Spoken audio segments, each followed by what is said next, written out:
Kalau ada orang nggak suka gitu, kita nginget Nabi di bulan Rabiul Awal. Lalu orang itu nggak suka, kira-kira temennya siapa ya?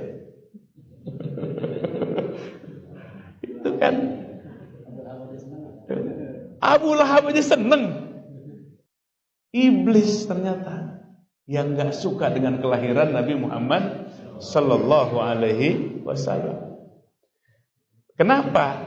Sebab Nabi itu beda dengan Nabi yang lain, ada khususiat atau keutamaannya. Salah satunya Nabi kita adalah Nabiur Rahmah, Nabi pembawa rahmat.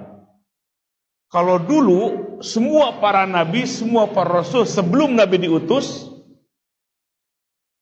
maka azab turun. Siksa Allah turun di dunia kepada yang tidak iman. Contoh Nabi Nuh alaihissalam. Dakwah siang dan malam sekian ratus tahun, tapi umatnya hanya sedikit yang beriman. Bahkan anaknya sendiri Kan'an tidak mau beriman. Akhirnya Nabi Nuh bikin apa? Perahu. Maka umatnya itu malah nantang. Kalau benar engkau utusan Allah, turunkan azab. Sampai seperti itu. Akhirnya Nabi Ibrahim berdoa, Nabi Nuh berdoa supaya diturunkan azab. Apa azab itu? Siksaan Allah yang didulukan di dunia. Makanya orang yang iman kepada Nabi Nuh selamat. Semuanya selamat dalam bahteranya Nabi Nuh. Tapi yang kafir semuanya habis. La tadarni fardan. Satu pun tidak ada yang ditinggalkan. Tidak satu pun tidak ada yang selamat hidup, kecuali mati semua tenggelam. Itu maksud azab. Semua para nabi begitu. Azab Allah.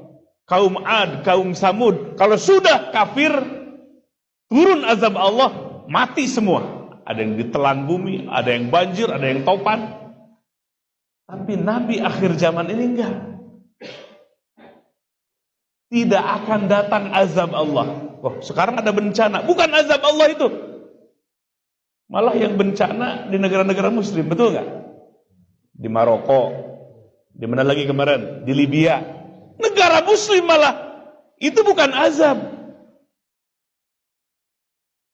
Azab itu menimpa bagi yang kafir saja. Namanya azab. Tapi bagi umat Nabi Muhammad SAW sampai hari kiamat, tidak akan turun azab Allah. Nabinya Nabiur Rahmah, Nabi pembawa rahmat. Lalu kapan? Artinya manusia diberikan kesempatan untuk bertobat. Tapi kalau turun azab, nggak ada kesempatan lagi. Tapi bagi Nabi Muhammad dan umatnya sampai hari kiamat diberi kesempatan. Dosa sebanyak apapun diberi kesempatan oleh Allah. Sampai di mana batasnya? Malam yughorgir. Kalau ruhnya sudah di tenggorokan, pintu tobat ditutup oleh Allah. Selama belum ruhnya di tenggorokan, masih diberikan peluang, masih diberikan kesempatan untuk bertobat kepada Allah.